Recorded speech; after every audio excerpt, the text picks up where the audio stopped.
Meeting on the crossroads where the two forbidden subjects of politics and religion intersect. This is the Sophie Scholl Roundtable. I'm Mel McGinnis, and back with me is Kurt Olson. And this week, we're going to talk about what's happened regarding the Commission on Presidential Debates. Been keeping up on that. Also, we got to talk about the midterms. Yes. Which one would you like to jump in first? Let's do the midterms first. If the Republican Party cannot take advantage of all of the things that are in their advantage this year, they don't deserve to be a party.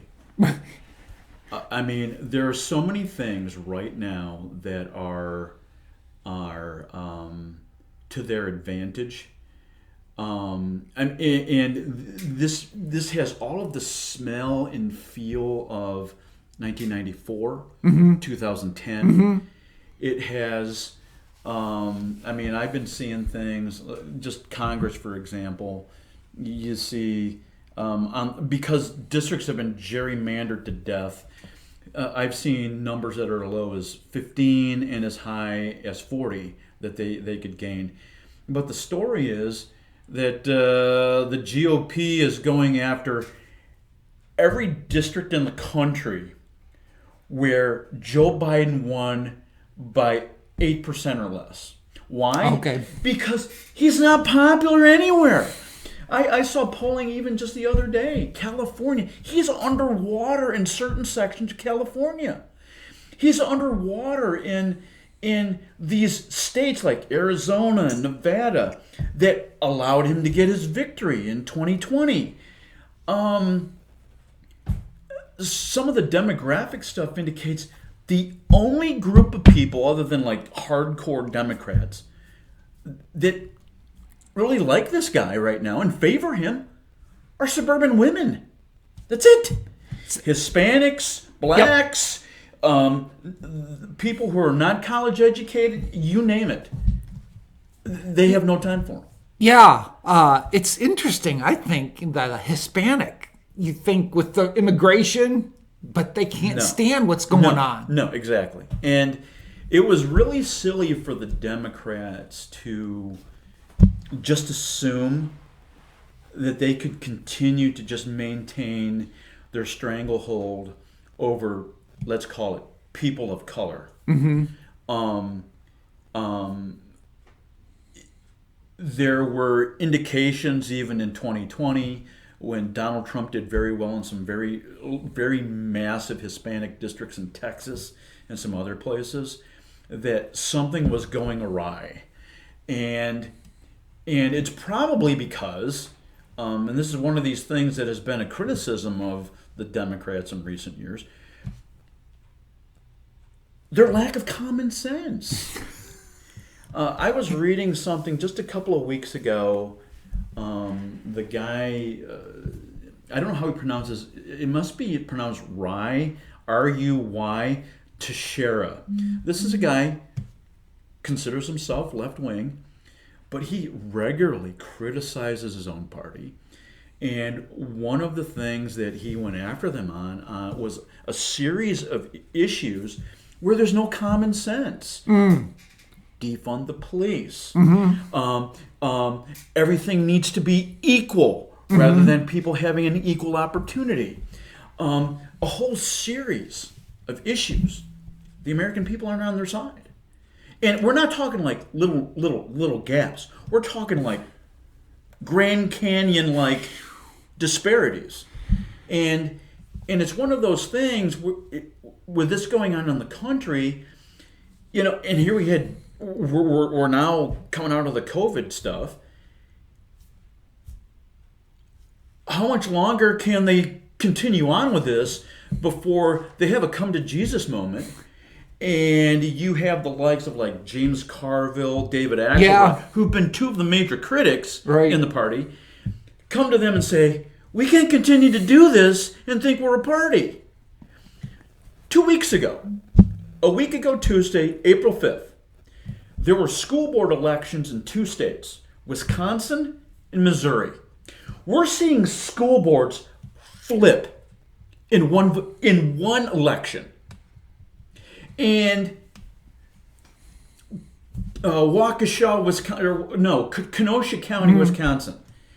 They had a county executive elected, and it was the first Republican elected in Kenosha, Wisconsin, Kenosha County, as county executive since 1998. There is something happening, and if they're not careful, the entire landscape of the Democratic Party, all the way down to school boards and county commissions and county legislatures, is going to be laid waste.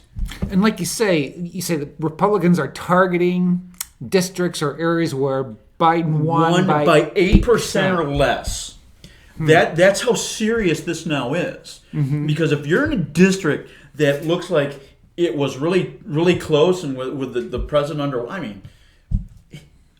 he's in the 30s and low 40s now. Yeah.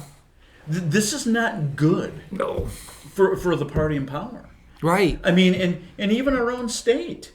I mean, anyone who thinks that the Democrats in New York State are going to continue this stranglehold that they have, I'm sorry, there's going to be a shock that people are going to... I am very confident, barring circumstances that we can't see and predict, barring those, there is going to be the mother of all wake-up calls on November 8th. I'm serious. Including governor? I believe governor. I believe we could see the super majorities in those houses are done. Okay? Late last week, there was an assembly race in Nassau County. It was regarded as a bellwether for how the suburbia was going to vote this year. A Republican was elected to that assembly seat. And if that trend manifests itself and gains any kind of steam moving forward toward November,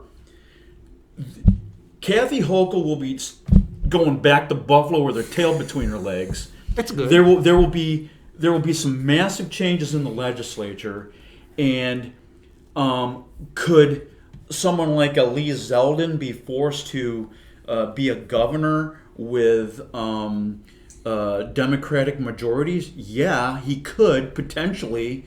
I think there's a really strong possibility. I mean, you think about what's going on right now. The lieutenant, in 8 months, we have had a governor resign in disgrace, and we have had a lieutenant governor arrested. Okay? That's happened in 8 months. Yeah. Those two things. Yep. And we found out late last night that Democrats are trying to get Brian Benjamin's name off the ballot in the primary. This is like unprecedented. And there's supposed to be some special legislation that comes forth very soon, possibly even today, and they're going to very quickly pass this to get his name off the ballot. Why? He's a complete embarrassment to Kathy Hochul. And it's bad enough the lady got booed dropping a puck at a Rangers game. When all that happened, we got cashless bail that has been haunting the Democrats in the state for a couple years now. And when you throw that in with just all the other stuff that's happened with the pandemic, I'm sorry. Yeah. I think there's some bad things are going to happen to the Democratic Party, and they're going to get it. The question will be, at the end of this, are they just going to blame everything, any of the losses? Well, you guys changed election laws, and you suppressed the vote. Is it going to be one of those deals? Right. Or is it going to be where, it becomes a political spanking where there's wake-up calls that happen? And what shape do those conversations take on the left? Yes, because I think there's a civil war within the Democrat Party. Absolutely. You have AOC and the squad, as they call themselves.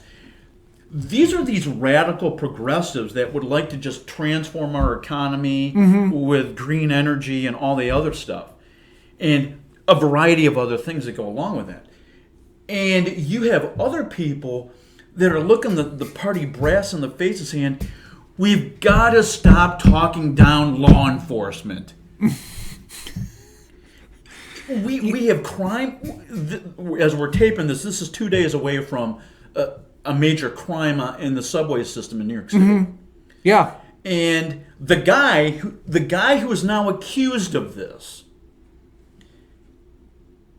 was arrested 9 times in New York and 3 times in New Jersey, never once spent time in jail. The argument could have been this guy should have been locked up a long time ago. And I think this is what Zeldin is doing in targeting this kind of... Oh my goodness, the fact that he has an attorney general who was part of the brass from the NYPD, Allison Esposito, and he's taken that issue head on, and then just earlier this week, Monday, he dropped a commercial on that's kind of the Glenn Youngkin fever of parental rights. So he's kind of picking up where that was and building on some of the other stuff that's just going on in the state. Yeah, and I think parental rights is gaining huge amounts of steam. It is. And what the left did in this country, well, it wasn't just the left. We had some Republicans that did it too. So it's not just exclusively them. But everything that happened with the pandemic is coming to a head. Mm-hmm. And here we are. We're just a day removed from the CDC saying, "Oh yeah, you got to wear a mask for another 15 days on an airline." Yeah, yeah. Like that makes sense. They have 10 CEOs saying, "Get rid of these now," and yet the American Federation of Teachers and the National Education Association can start emailing the CDC, and all of a sudden we put masks on kids in schools. Yeah. It's the science! It's the science! Yeah. I know. Meanwhile, the border is so porous, and there's no real COVID control there. Exactly. You've basically said Title 42 gone, or 41, 42, whatever it is. Yeah. Gone, and they're expecting this massive inflow of immigrants, and you're acting like COVID's now over, and yet on airlines it's not. It's like, seriously. Who takes these people with any shred of seriousness at this point? Yeah. So let's quickly review. You mentioned the midterms, how much of a switch we could see. I'm thinking, and I know this might be conservative because I'm thinking 25 seats in the House. Well, I've heard like 60 to 70 seats. With them targeting House districts that Biden won by 8% or less, anything's possible at this point. Okay. Especially if inflation stays high. Yes, right. And you have the lack of favor of the president maintaining numbers in the 30s and the low 40s, as we've been seeing in recent months. And there's food shortages. Oh my goodness. Wow, I just can't believe that's even up for discussion. Exactly. And this comes just a couple of days removed from him going to Iowa and talking about how we're gonna pour a corn into your fuel. Wait a second. So you're saying that all these Americans aren't going to have the amount of corn on the cob that they would normally have during the summer? Talk about something that could destroy a midterm election. Yeah. It could be corn and not something else. Yeah, and the Senate. I mean, I could see 5, possibly. Okay, so let's be clear on the numbers right now. There's basically 5.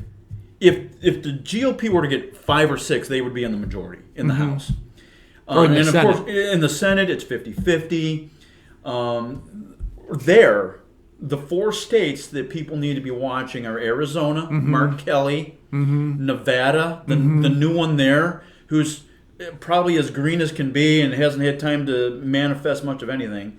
Then you have New Hampshire, and you have one of the Georgia seats. Yep. The one that Herschel Walker's trying to win. Yeah. So it sounds like those 4 seats are going to determine things. And then when you look ahead to 2024, the story is that the Democrats have a whole lot more seats they need to defend in 2024. And if the political atmosphere in the country remains the way it is, some are beginning to say the number 60 in the Senate. I saw that too. I said, whoa. And if that happens, let me just say this for the dyed-in-the-wool Republicans among us. I have always been very leery of massive swings. I like divided government because divided government prevents overreach. Political parties tend to always overstate their mandate, and the actions they take then follow. And if you were to have just go to 2024, whether it's DeSantis, whether it's Trump, whether it's Nikki Haley, whoever, if that person becomes president and you have a GOP running the House and the Senate, I'm serious. Overreach, people. Overreach needs to be the key thing that pops into your head, because the Republicans will do it. If you thought Obamacare was bad in 2009 and 10, wait till a Republican president and a GOP with those kinds of majorities, see what they do in 2025 and 2026. Give me an example. I mean, an example. Oh, wow, really put me on the spot. Now, let me just say this. There's a lot of people who I've come across on Twitter who are dyed-in-the-wool Democrats. They hate what the Democrats have done to kids in schools regarding COVID. And these people want blood, and they're willing to have Democrats get thrown to the wolves to make it happen.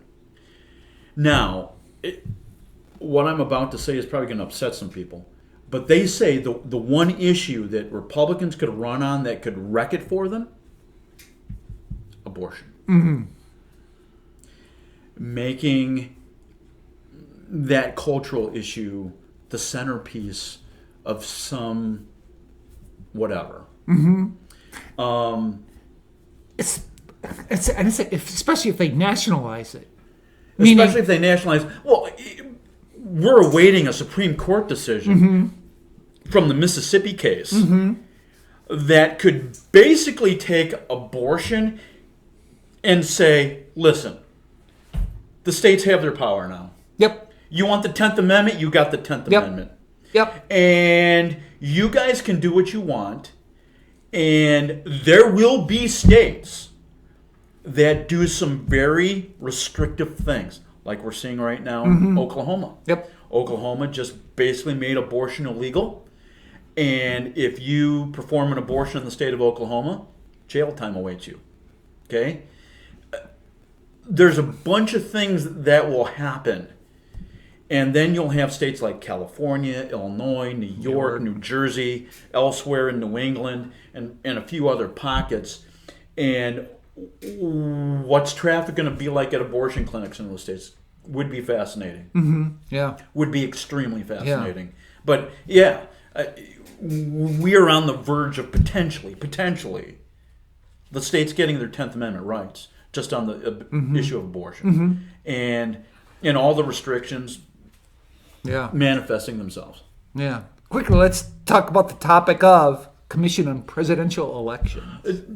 Just very quickly here, what happened today, and this is Maundy, Thursday. The RNC in D.C. voted this morning to pull out of the Commission on Presidential Debates. And right now it remains a massive question on how the Commission on Presidential Debates responds to that.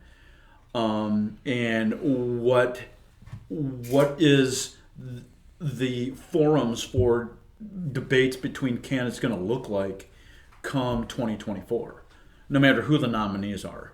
And frankly, since we're talking about politics, if the Democrats get beat hard in November, don't be surprised if there is no one named Biden, Harris, or Clinton that is the nominee in 2024.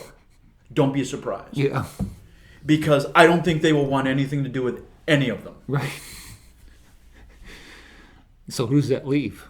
The one that's the scariest, Michelle Obama.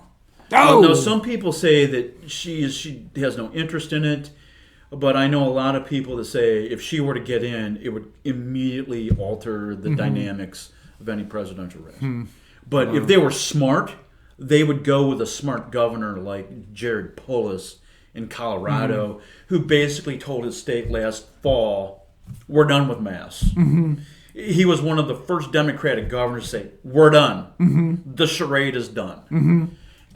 If they were smart, they would go that direction. Yeah. But being what we've gotten from them, who knows? Yeah, it'll be interesting to see what happens with this commission. Yeah, it will.